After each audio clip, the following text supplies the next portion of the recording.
Les spéciales de l'info sur Sensation. Les spéciales de l'info sur Sensation, nous sommes à l'association Les Maltraitances. Moi j'en parle, je suis avec Nathalie Cougny, vous êtes la présidente de l'association. Alors quels sont les objectifs de votre association ? Alors l'objectif principal, c'est la prévention. Nous, on est axé sur la prévention pour les enfants, du CP à la 5e, et la formation des adultes, de tous les adultes qui travaillent avec des enfants. Alors, pourquoi et comment lutter contre les maltraitances infantiles ? Alors déjà, il faut informer, ça c'est sûr, donc c'est ce qu'on fait auprès des enfants. Et puis former, puisqu'aujourd'hui on sait que la plupart des professionnels ne sont pas formés aux maltraitances. Donc comment repérer, gérer les maltraitances et savoir comment agir si on n'est pas formé. Donc la formation et la prévention sont essentielles et indispensables aujourd'hui. Alors, pour bien comprendre, quand commence la violence et qu'est-ce qu'une violence ? Alors la violence, elle peut commencer, quand l'enfant est déjà dans le ventre de sa maman.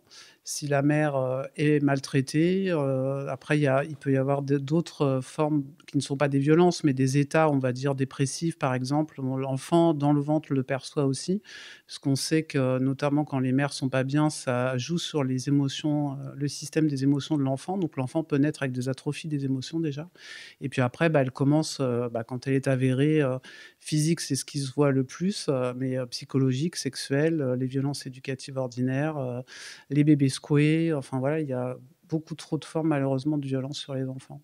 On a beaucoup parlé finalement, enfin, vous avez beaucoup évoqué les violences envers les enfants dans un contexte intrafamilial. Est-ce que vous vous concentrez seulement sur les violences intrafamiliales ? Alors nous, on est essentiellement sur les violences intrafamiliales parce que ce sont les plus nombreuses, et les enfants maltraités le sont essentiellement au sein de leur famille ou des gens qu'ils connaissent, donc des gens proches.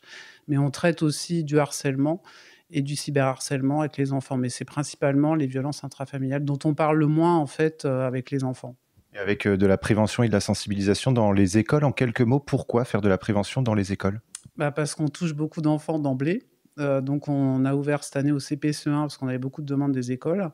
Donc on va du CP jusqu'à la 5e et on touche beaucoup d'enfants d'un seul coup. Donc c'est le lieu idéal, sans compter que l'école signale aussi beaucoup les enfants, à peu près 40%. Donc ils ont besoin d'être formés aussi pour savoir le faire correctement. Et voilà, parce qu'on va avoir beaucoup d'enfants en même temps. Merci beaucoup Nathalie Cougny d'avoir répondu à nos questions et nous on se retrouve très vite sur Sensation pour d'autres thématiques.